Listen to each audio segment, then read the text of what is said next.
Adjoint पे वापस अपन discuss करते हैं, क्वेश्चन ले लेते हैं।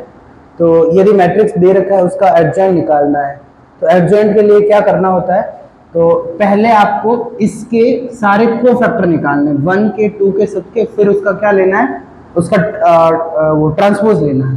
तो यहाँ देखो पहले तो अपन ने क्या करे, सब साइन यहाँ लिख दिए, क्योंकि देखो प्लस माइनस प्लस ये क्यों होते हैं, जहाँ रोज और कॉलम इवन हो वहां प्लस हो जाएगा, और रोज और कॉलम क्योंकि कोफैक्टर वाले फॉर्मूले में आए हुए हैं, ये तरीका होता है लिखने का शॉर्ट में। तो प्लस माइनस प्लस यहाँ सारे साइन बैठा दिए। अब यहाँ फर्स्ट का देखा, इसको 1 से 1 माइनस 6 क्या हुआ, माइनस का 5, फिर यहाँ क्या हो जाएगा, यहाँ आपका 0 और ये माइनस का 2 हो गया, यहाँ क्या हो गया 3 और ये माइनस का 1 हो गया, फिर दूसरा यहाँ, तो यहाँ आपका हो गया और 2 और फिर माइनस का 9 -7 हो गया, बीच वाला 1 और -3 -2 हो गया, फिर यहाँ आपका रहा 3 -2 प्लस का 1 रह गया, फिर लास्ट वाला 4 -3 1 और ये 2 और फिर ये लास्ट 1 ठीक है। फिर इसका ट्रांसपोज लिया तो -5 ये -5 प्लस 7 1 -5 7 1, फिर ये आपकी सेकंड रो 2 -2 2 2 -2 2 हो गया, 2 -2 ठीक है, वो -1 और क्या हो गया 1 हो गया।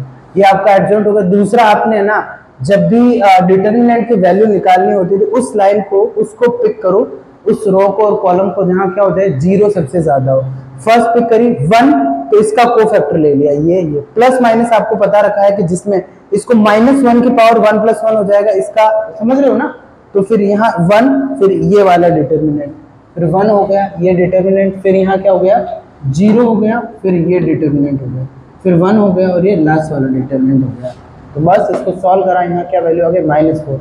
अब इन दोनों को मल्टीप्लाई करा तो फर्स्ट रो फर्स्ट कॉलम ऐसे करके आपका ये आ गया। तो यहाँ देखो ना, तो ये आपका -4 और i बन रहा है, ठीक है। अब एक चीज और बड़े कमाल की है, वो ये है, यदि ये आपका होमवर्क है, यहाँ क्या करा आपने करा a × a dj a equals to क्या मिला, डिटर्मिनेंट a और i। भाई देखो यहाँ हर जगह -4 जैसे बाहर लोगे ना तो i बन गया, और -4 इसकी डिटर्मिनेंट की वैल्यू। Is that clear? आप सॉल्व करके देखोगे ना तो यहाँ a dj a और a करोगे ना तो भी आपका यही आएगा, मतलब a dj करो या एडजॉइंट ऑफ a करो, दोनों केसेस में आपको इससे इसका मल्टीप्लाई करना है। आपको बता रखा है matrix multiplication is not commutative in all the cases, हमेशा a b और b इक्वल नहीं होता है, बट इस केस में आपके सेम आ जाएगा और उसकी वैल्यू होगी determinant of a × i matrix. अब देखो आज अपन ने स्टार्ट कर दिया, अब इसकी प्रॉपर्टीज करते हैं। पहली प्रॉपर्टी आपकी यही होगी, इसीलिए मैंने आपको क्वेश्चन से समझाया है।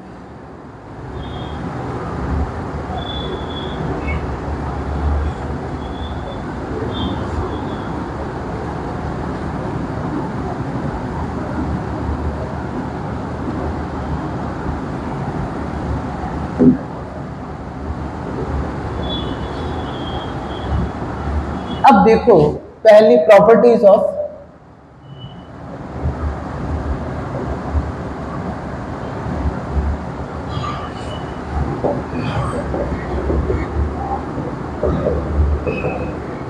सखंड सारणी के गुणधर्म। तो पहली प्रॉपर्टी आपके a dot adjoint of a equals to आपका क्या होता है, डिटर्मिनेंट a और adjoint of a dot a, ये दोनों एक ही चीज है। तो आपकी पहली प्रॉपर्टी हो गई, किसी मैट्रिक्स के एडजॉइंट का और उसका मल्टीप्लिकेशन होता है, वो उसके डिटर्मिनेंट और i का क्या होता है, प्रोडक्ट होता है। ये आपकी फर्स्ट हो गई। अब देखो सेकंड, ये मैंने क्वेश्चन से समझा दिया तो आपका प्रूफ का लोड नहीं है। अब यहाँ एडजॉइंट ऑफ a है, उसके जो डिटर्मिनेंट की वैल्यू होती है वो होती है a के डिटर्मिनेंट से n-1, ठीक है। सेकंड प्रॉपर्टी, इसका प्रूफ करवाता हूं मैं अभी। प्रूफ आपको पता है a dot adjoint of a क्या है, डिटर्मिनेंट a और ये i हो गया। दोनों तरफ आपने क्या करा, यहां पे भी आपने क्या करा और यहां पे भी आपने क्या करा। अब यहां पे समझ लिया ए है, ए का ऑर्डर क्या है, लेट ए आपके ए आई जे ये n इंटू एन की है, तो इसका मतलब आई होगी वो भी आई एम होगी, मतलब n रोज n कॉलम वाली मैट्रिक्स होगी। यदि मैं, और आपको पता है किसी मैट्रिक्स का डिटरमिनेंट ये भी लिख सकते हो एडजॉइंट ऑफ भाई ए डॉट एडजॉइंट, तो ए का ए डॉट बी का डिटरमिनेंट होता है वो determinant of A dot determinant of B होता है। अब देखो यहाँ आई एक मैट्रिक्स है, ठीक है, उसमें हर जगह आपने किससे मल्टीप्लाई कर दिया, ए आई से। जैसे मैं समझा देता हूँ आपको, अभी और क्लियर हो जाएगा। आई आपने 3 इंटू 3 की लिए, वो तो n इंटू एन की है, पर हमने क्या करा है 3 इंटू 3 की ले लिया और उसको किससे मल्टीप्लाई कर दिया, ए के डिटरमिनेंट से कर दिया। तो यहाँ पे भी ये आ गया, यहाँ पे भी ये आ गया, यहाँ पे भी ये आ गया, 0 0 0 0 0 0, ठीक है, ये इसके अंदर आ गया है पूरा, ये एक मैट्रिक्स बन गई है उस, ठीक है। अब इस मैट्रिक्स का डिटरमिनेंट लेना है, तो डिटरमिनेंट का मतलब होता है आपका ये, डिटरमिनेंट का मतलब यही होता है। अब इसको सॉल्व करो तो आपको मैंने बता रखा है कि जो डिटरमिनेंट होता है ना उसमें एक रो से या एक कॉलम से एक चीज ही बाहर आती है। तो एक फर्स्ट रो से कॉमन लिया तो बस एक रो में ए मिल गया, आ गया, दूसरी से भी लिया 2 और तीसरी से भी लिया 3 आ गए, और यहाँ मिला 1 1 1, ठीक है, 0 0 0 0। Is that clear? कोई दिक्कत? क्यूब आए क्योंकि, और अपने इस केस में कितने आएंगे, n आएंगे, क्योंकि यहाँ n रो और कॉलम है, तो a की पावर n डिटरमिनेंट क्या जाएगा, बाहर कॉमन आ जाएगा।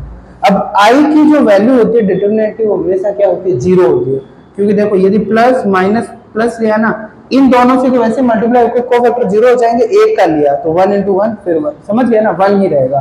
तो यहाँ फिर आपका आंसर क्या हो जाएगा, a की पावर n आ जाएगा बाहर कॉमन, और i का जो डिटरमिनेंट होता है वो आपको पता है क्या होता है, 1 होता है।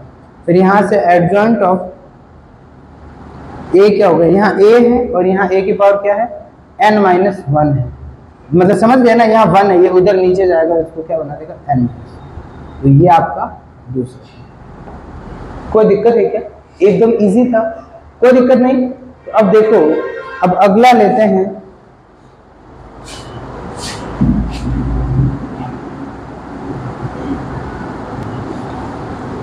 Adjoint of a equals to determinant a power n minus 2 और पास में a।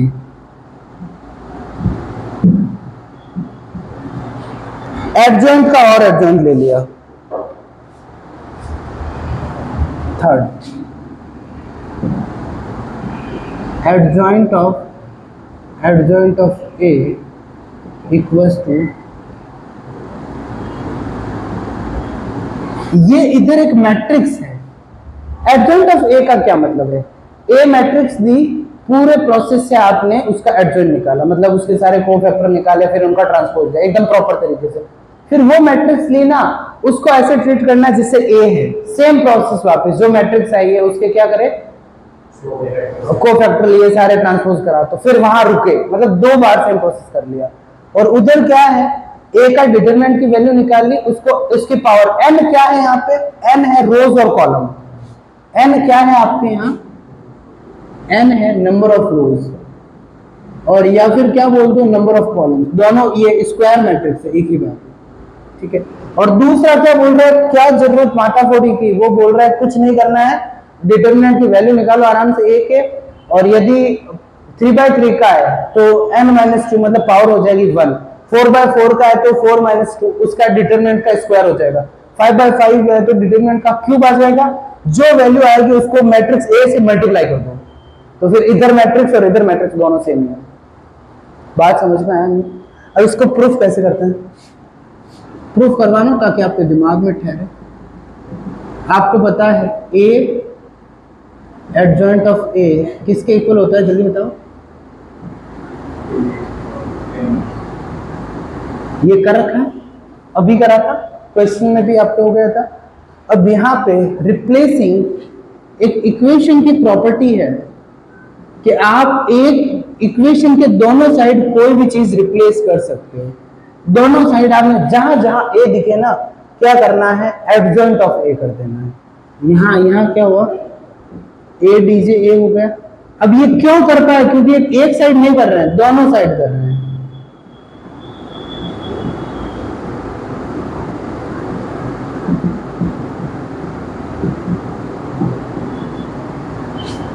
Is that clear? कोई दिक्कत? एकदम इजी। और एक और अपन ने क्या करा, ए से मल्टीप्लाई कर दिया। वो चलो मैं अगले स्टेप में कर देता हूँ। एक ए से इधर भी मल्टीप्लाई कर दिया, और इधर इधर है ना जो क्या बना आपका, A D J adjoint of A, जो अपन को चाहिए था यही चाहिए। और इधर क्या बन गया, इधर आपको पता है एडजॉइंट ऑफ ए की वैल्यू क्या होती है, जल्दी बताओ क्या होती है एडजॉइंट ऑफ ए की value? Determinant of A n -1।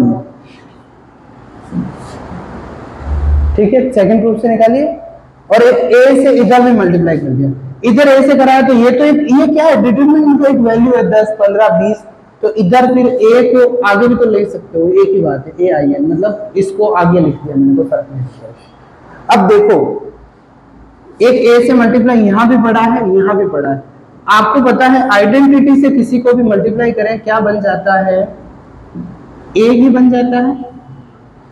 ठीक है, ए आई या बी आई, हमेशा बी ए आई आई। आइडेंटिटी मैट्रिक्स से किसी भी मैट्रिक्स को मल्टीप्लाई करो, वो मैट्रिक्स खुद ही रहती है।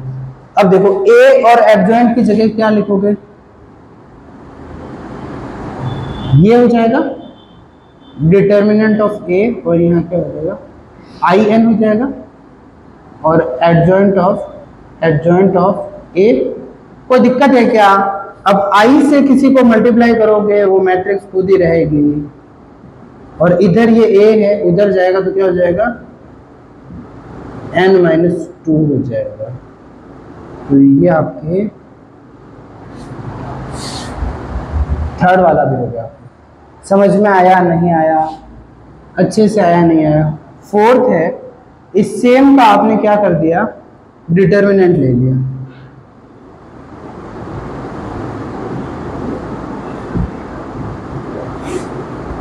ठीक है, तो वो आपका हो जाएगा ए के एडजॉइंट का n-1 का होल स्क्वायर।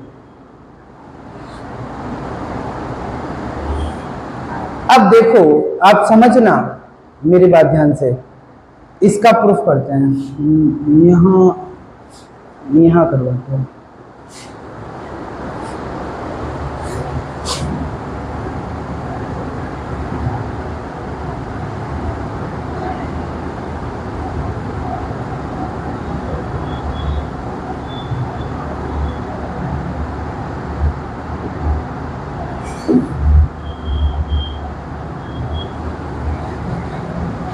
अब देखो, एक साइड तो जो चाहिए था वो मिल गया। अब मैंने क्या करा है, मैंने इसका बोला है कि इस एडजॉइंट का आपको क्या करना। अब देखो, आपने पता है ए डीजे ए और ए डीजे ए है, इसका क्या निकालना है आपको, डिटर्मिनेंट की वैल्यू निकालनी है। और इस अंदर वाले की वैल्यू आपको पता है क्या पड़ी है, ए की पावर n-1 है या 2 है, 2 है। और यहाँ क्या पड़ा है, एक ए पड़ा है। एक मैट्रिक्स है, इसकी ऑर्डर कितनी है, n/n है। ठीक है, कितनी ऑर्डर है, n/n है। तो n रोज और n कॉलम है, हर एक रोज और कॉलम इससे मल्टीप्लाई होगा। ठीक है, तो यहां से ये कितने निकलेंगे, 3 रो थी, जब वो क्या निकले थे, 3 निकले थे। क्या कॉमन 3 आए थे ना, किसमें, वो मैंने डिटर्मिनेंट बताया था ना, ए क्यूब आया था। और यहाँ n है, तो ये n टाइम्स बाहर कॉमन आ जाएंगे डिटर्मिनेंट से। भाई अब मैट्रिक्स ए को इससे मल्टीप्लाई करोगे, हर रो और कॉलम में यही है, तो ये बाहर कितने आ जाएंगे, a n-2, और यहाँ n आ जाएंगे बाहर। ठीक है, और फिर आपको क्या निकालना पड़ेगा, a का डिटर्मिनेंट निकालना पड़ेगा। समझ, यहाँ डिटर्मिनेंट ऑफ ए, मेरी बात समझ में आई या नहीं आई? इससे डिटर्मिनेंट करेंगे। अब डिटर्मिनेंट बाहर क्या होता है, हर रो और हर कॉलम में, समझ में आया हुआ है ना? तो अब इसमें यहाँ क्या बन गया, डिटर्मिनेंट ऑफ ए, ये n² - 2n, फिर ये a हो गया, उसका डिटर्मिनेंट तो a ही होगा, ये लिख दिया +1। तो यहाँ क्या हो गया, n-1 का whole square. Is that clear? तो फोर्थ हो गए आपके। फिफ्थ आपके क्या बोलती है, एडजॉइंट निकालो k से मल्टीप्लाई करके एक मैट्रिक्स का एडजॉइंट निकाल लो, या k की पावर n-1 है उसको लेके क्या करो, a का एडजॉइंट निकालो, एक ही बात है। इसका प्रूफ आपको मैं 3/3 की एक लेके समझा देता हूँ। a आपने मैट्रिक्स ले ली, क्या 3/3 की ले ली, a 1 1 1 2 1 3, और a क्या हो जाएगा 2 1 2 2 2 3 3 1 और 3 2। तो a k क्या हो जाएगी, या k a क्या हो जाएगी। एक मैट्रिक्स को पता है, आप एक एलिमेंट से मल्टीप्लाई करते हो तो एक उसका हर एक एलिमेंट मल्टीप्लाई हो जाता है k से, k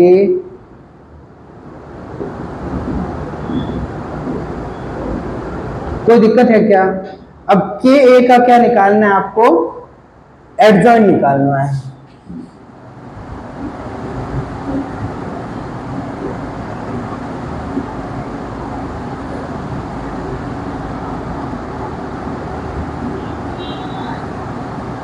k a का क्या निकालना है, एडजॉइंट निकालना है। आपको पता है पहली यहां लाइन में प्लस और एक डिटर्मिनेंट आ जाएगा, और छोटा सा डिटर्मिनेंट कौन सा होगा, ka22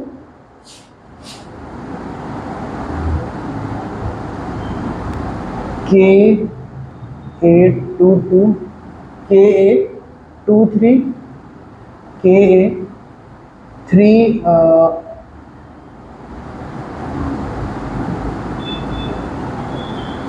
ये आएगा। यहां फर्स्ट की जगह क्या, ये आपका आ जाएगा 2 2 2 2 3 3 2। मेरी बात समझे, ऐसे 9 डिटर्मिनेंट आएंगे हर जगह, 3 यहाँ इसका भी आएगा, इसका भी आएगा, इसका भी आएगा। मेरी बात समझ रहे हो। फिर अब देखो यहां पे आप ध्यान से देखना, मेरी बात एकदम ध्यान से सुनना। यहां इससे के तो बाहर क्या आएगा, k² आएगा। मेरे समझ है ना, ऐसे कितने आएंगे, 9 आएंगे आपके, ठीक है। और फिर उनका ट्रांसपोज लेते आपको क्या मिल जाएगा, उनका ट्रांसपोज लेते क्या मिल जाएगा, एडजॉइंट ऑफ k मिल जाएगा। पर आपको पता है एडजॉइंट ऑफ k निकालना है, यहाँ पे k² आ जाएगा, क्योंकि 9 में k² कॉमन रहेगा, और k² के बाद जो टर्म बचेगी वो क्या बचेगी, a22 ये बनेगी। और एग्जैक्टली आपको a का एडजॉइंट निकालने के लिए सिर्फ इनसे ही माताफोड़ी करनी पड़ेगी, समझ गए ना। वो क्या मिल जाएगा, मेरी बात समझे या नहीं समझे, 3/3 का है तो ये बस ये एडजॉइंट ऑफ a तो है, k बाहर लोगे तो ये जो बचेगा ये क्या है, बचेगा ना, उसका ट्रांसपोज क्या है, एडजॉइंट ऑफ क्या है, a का है, जब 3/3 का लिया तो अब यहां से a क्या है आपका n into n का हो जाएगा, तो एडजॉइंट ऑफ k क्या हो जाएगा, बताओ क्या हो जाएगा, kn-1 adjoint of a। Reason क्या है कि भाई 3/3 का था तो यहाँ 2 का डिटर्मिनेंट बना। मेरी इस बात समझ में आ रहा है, 4/4 का बनेगा ना तो 3 का डिटर्मिनेंट बच जाएगा, क्योंकि 4/4 में ये हटेगी ना तो नीचे वाली, समझ में आ रहा है नहीं आ रहा। तो ये भी यहाँ हो गई, कोई दिक्कत इसमें, एकदम इजी था। देखो प्रूफ अच्छे से याद करना क्योंकि काफी काम के हैं, ठीक है ना। अब देखो एक है ना ट्रांसपोज, और ये 5th हो गया ना, 6th कर दे, वो 6th छोटी सी में एक मैट्रिक्स का एडजॉइंट और ट्रांसपोज, जैसे मैंने बताया था इनवर्स और ट्रांसपोज, वैसे ही ये दोनों अलग अलग है प्रोसेस है। तो पहले ट्रांसपोज लेके फिर एडजॉइंट कर दो, या फिर एडजॉइंट करके ट्रांसपोज कर दो, एक ही बात है। एडजॉइंट करके क्या कर दो, ट्रांसपोज कर दो, there will not be any changes, ठीक है। छठी प्रॉपर्टी है कि भाई ट्रांसपोज करो बाद में एडजॉइंट निकालो, या एडजॉइंट निकालो बाद में ट्रांसपोज करो, कोई फर्क नहीं पड़ता। 7वीं प्रॉपर्टी आपके हो गई, यदि किसी मैट्रिक्स के एडजॉइंट का डिटर्मिनेंट की वैल्यू 0 होगी, यदि उस मैट्रिक्स के डिटर्मिनेंट की वैल्यू 0 हो, इसका प्रूफ कर देंगे। यदि एडजॉइंट ऑफ ए, किसी मैट्रिक्स का एडजॉइंट ऑफ ए की डिटर्मिनेंट की वैल्यू 0 होगी, यदि उस मैट्रिक्स के डिटर्मिनेंट की वैल्यू क्या आ जाए, 0 आ जाए। इसका प्रूफ बहुत सिंपल है, आज ही हमने सीखा था, ये गिवन है, ठीक है। आज हमने सीखा था एडजॉइंट ऑफ ए के डिटर्मिनेंट की वैल्यू क्या होती है, बोलो। तो इसकी वैल्यू 0 हो गई तो 0 पर में सीधी 0 हो जाएगी। तो बिल्कुल एफर्ट्स लगे क्या इसमें, एकदम इजी है या नहीं है। अब देखो एक जो आइडेंटिटी मैट्रिक्स होती है उसका एडजॉइंट क्या होता है, सेम होता है, और उस एक जीरो मैट्रिक्स होती है उसका भी क्या होता है, सेम ही होता है। तो यहाँ पे एडजॉइंट ऑफ एन ऑर्डर की जो आइडेंटिटी मैट्रिक्स होती है उसका एडजॉइंट क्या होता है, सेम ही होता है। एग्जांपल से ये तो पता है ना, ये एग्जांपल से दिखा दूंगा। ये आपने I3 ले लिया आपने, ये 1 1 1 0 0 0 0 0, तो इसका एडजॉइंट क्या निकलेगा, ये निकलेगा।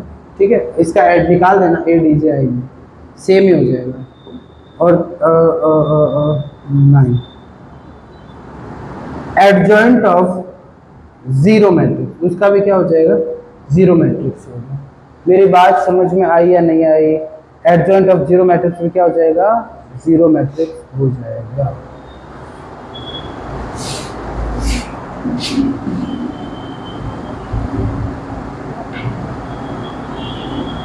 जहां जहां आपको पता है रिवर्सल लॉ, जहां जहां ट्रांसपोज लगता है वहां वहां रिवर्स लॉ लगता है, और इसमें ट्रांसपोज का रोल है। क्यों, एडजॉइंट ऑफ ए क्या होता है, पहले उसके कोफैक्टर्स फिर उसका ट्रांसपोज लेते हैं, तो यहाँ ट्रांसपोज का रोल है।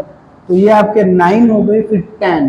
तो यदि आपको पूछे adjoint of A dot B, ठीक है, यदि आपको ए और बी का एडजॉइंट पूछे तो adjoint of B adjoint of A, इसको मैंने नाम दिया था रिवर्सल लॉ और सी-स्टोक्स प्रॉपर्टी, क्योंकि जहां जहां ट्रांसपोज का रोल होता है वहां एडजॉइंट ऑफ क्या हो जाएगी, बी और एडजॉइंट ऑफ,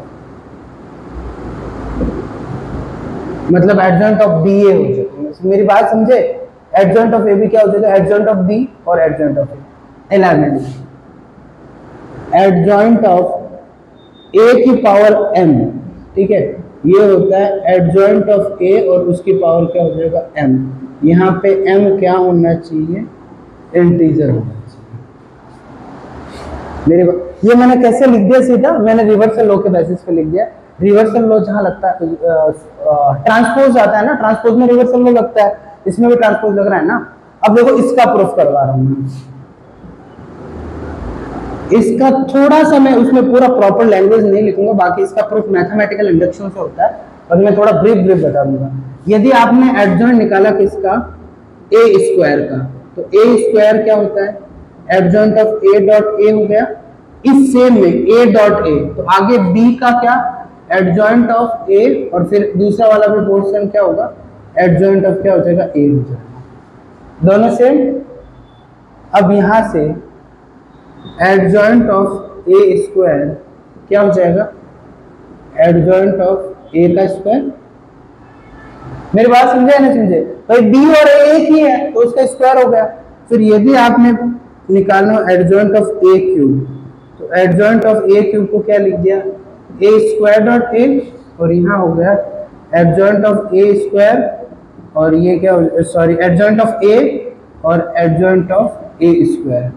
कौन से रूल से, रिवर्सल लो, आगे बी का फिर ए का।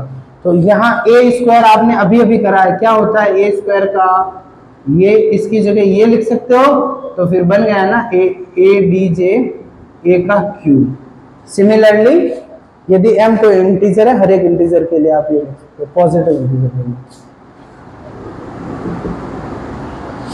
कोई दिक्कत है क्या, इजी है या नहीं है, एकदम इजी है। अब देखो कोई मैट्रिक्स है, उसका यदि आपका डायगोनल मैट्रिक्स है, ठीक है, तो उसका जो आपका एडजॉइंट है वो भी क्या होगा, डायगोनल मैट्रिक्स होगा।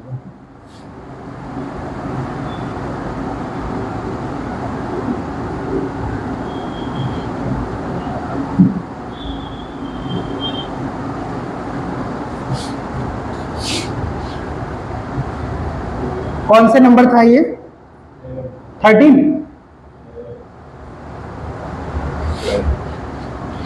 या 14 था, 12 है। Adjoint of diagonal matrix is again again a diagonal matrix. जो आपका विकर्ण मैट्रिक्स है उसका जो सखंडित मैट्रिक्स है वो भी क्या होगा, विकर्ण मैट्रिक्स। विकर्ण मैट्रिक्स का सखंडित मैट्रिक्स होगा, वो भी क्या होगा, विकर्ण मैट्रिक्स ही होगा। ठीक है, मेरी बात समझ में आई या नहीं आई? अब देखो इसको ले लेते हैं, एक एग्जांपल से समझा देता हूँ। ए ले लिया, ए बी और सी, 0 0 0 0 0 0। ठीक है, ये डायगोनल मैट्रिक्स है, दिख रहा है आपको। इसका क्या लेते हैं, इसका एडजॉइंट लेते हैं। यदि ये भी डायगोनल मैट्रिक्स आ जाए तो अपन ने जो लिखा है वो सही है। तो आपको पहले क्या करना पड़ेगा, पहले आपको इसका लेना पड़ेगा ट्रांसपोज। तो बी सी और ए सी और ए बी, इसके अलावा सारे जीरो आएंगे, देख लो आप। क्यों? देखो इधर करो तो भी जीरो, इधर करो तो भी जीरो, समझ गए ना? कोई भी करो बाकी सारे जीरो आएंगे। और इसका आप ट्रांसपोज लोगे तो ट्रांसपोज में डायगोनल तो सेम ही रहता है, तो एग्जैक्टली यही मिलेगा। ठीक है, तो ए की जगह क्या लिखना है, बी सी, बी की जगह ए सी, सी की जगह ए बी, दैट्स इट, कोई टेंशन नहीं। Is that clear? मेरी बात तो समझ में आ रही है ना तुम्हारे? अब नेक्स्ट है adjoint of triangular matrix is again a triangular matrix. Adjoint of triangular matrix, ठीक है, ट्रायंगुलर जो त्रिभुजाकार, triangular matrix is again a triangular matrix, त्रिभुजाकार मैट्रिक्स का सेकेंडरी मैट्रिक्स तो क्या होगा, त्रिभुजाकार मैट्रिक्स। अब देखो ए बी सी है, उसको क्या कर दिया, triangle A B C D E F. ये कौन सी ट्रायंगुलर है? अपर ट्रायंगुलर में लोअर वाले एलिमेंट जीरो, लोअर वाले में अपर वाले। अपर ट्रायंगुलर ये बोल रहा है इसका जो एडजॉइंट है ना वो भी अपर ट्रायंगुलर ही होगी। तो देखो आपको पता है ये सारे अब यहाँ देखो ट्रांसपोज लेना है। ठीक है, ट्रांसपोज में आई थिंक आपके जीरो हो जाएंगे इधर वाले सारे, जैसे यहाँ पे ट्रांसपोज इसमें 7 ले लिया, हटाने पड़ेंगे। देखो इधर वालों के नॉन जीरो होंगे,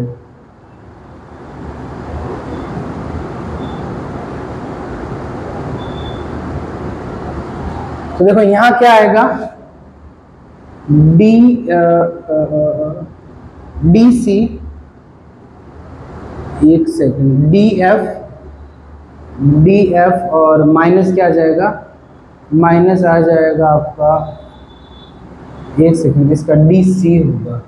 और वो साइन का भी फर्क पड़ेगा, मैं लिख देता हूँ, पूरा खुला खुला लिखना पड़ेगा। एडजॉइंट ऑफ, पहला तो ये सेम ही रहेगा, क्या, बी सी रहेगा। दूसरे का देखो जीरो रहेगा, क्यों, ये देखो ये 2 जीरो हो गए। तीसरा भी क्या हो जाएगा, जीरो हो जाएगा, आप देख सकते हो। तीसरा भी पहला जीरो और ये भी क्या हो जाएगा, जीरो हो जाएगा। और ये भी आपका क्या हो जाएगा, जीरो हो जाएगा। अब देखो यहाँ जो आपका मैट्रिक्स है, यहाँ सेकंड वाला, एक तो इसके ऊपर नेगेटिव लगेगा, क्यों, सेकंड रो फर्स्ट कॉलम। फिर यहाँ क्या हो जाएगा, डी सी माइनस क्या हो जाएगा, जीरो, तो डी सी आएगा। मेरी बात समझ रहे हो नहीं, डी सी और ये जीरो हो जाएगा। फिर यहाँ क्या हो जाएगा, यहाँ ए सी हो जाएगा, ये तो सीधा ए सी हो जाएगा और वो सीधा क्या हो जाएगा, ए बी हो जाएगा, एकदम वैसे ही चलेंगे। अब दो निकालने आपको, एक तो यहाँ का हो जाएगा डी एफ, माइनस है प्लस है, तो आपका एक आ गया डी एफ और क्या हो गया, डी एफ माइनस बी ई।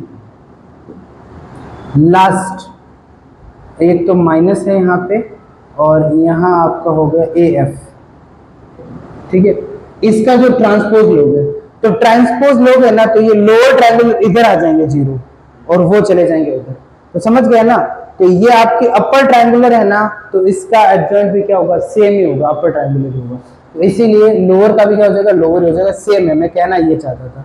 अब देखो, if A is a symmetric matrix, A क्या है, सिमेट्रिक मैट्रिक्स है, तो उसका जो एडजॉइंट है वो भी क्या होगा, सिमेट्रिक मैट्रिक्स होगा। अच्छी प्रॉपर्टी है।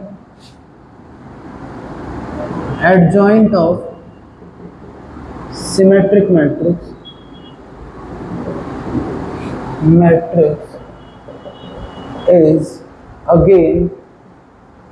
is again a symmetric matrix। Symmetric मतलब सममित मैट्रिक्स की सखंडज मैट्रिक्स भी क्या होगी, मैट्रिक्स भी सममित होगी।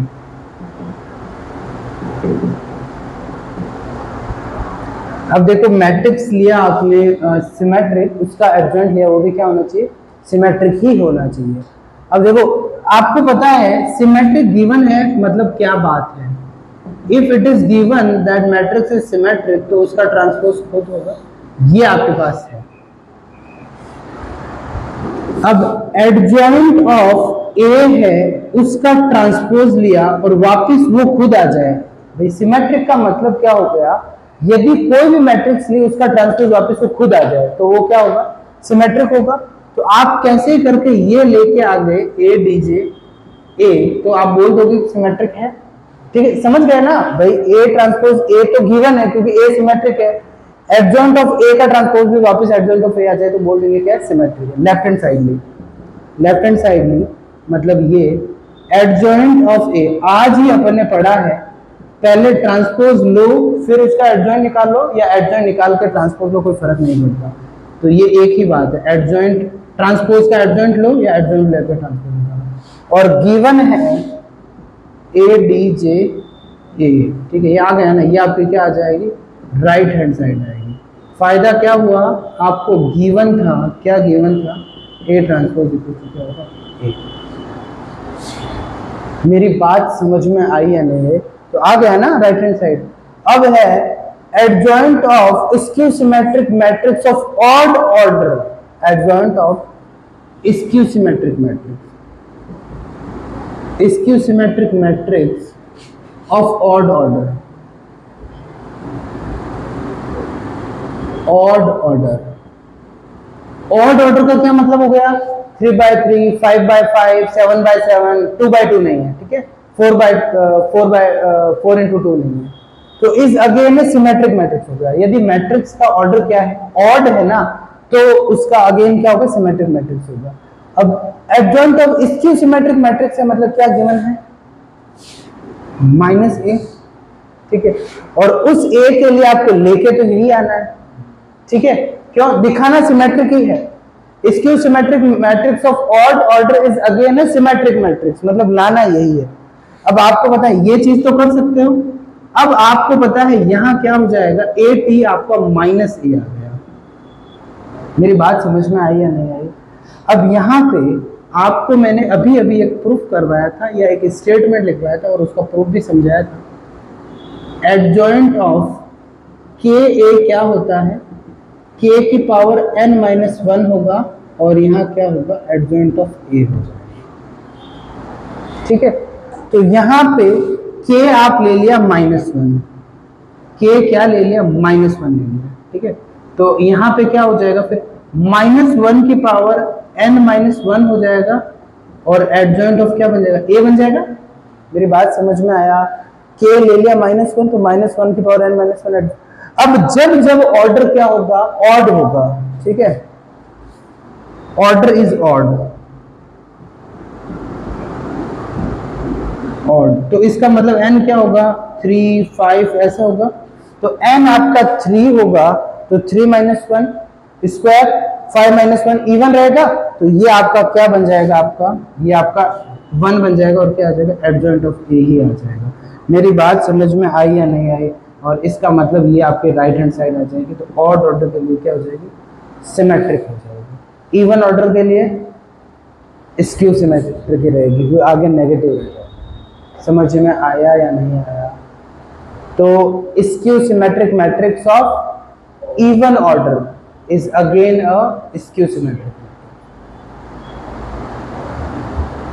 अगेन वर्ड हटा दो क्योंकि फिर वो सेम थोड़ी रही है।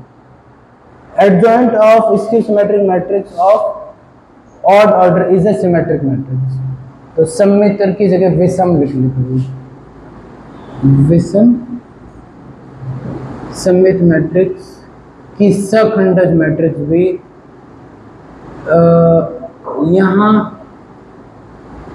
विषम ऑर्डर की विषम सम्मित मैट्रिक्स, विषम कोटि की विषम सम्मित मैट्रिक्स, विषम कोटि की विषम आगे सम्मित तो लिखा हुआ है, विषम सम्मित कोटि की विषम सम्मित मैट्रिक्स से सखंडज मैट्रिक्स भी सम्मित होगी। Is that clear? बाकी की क्लास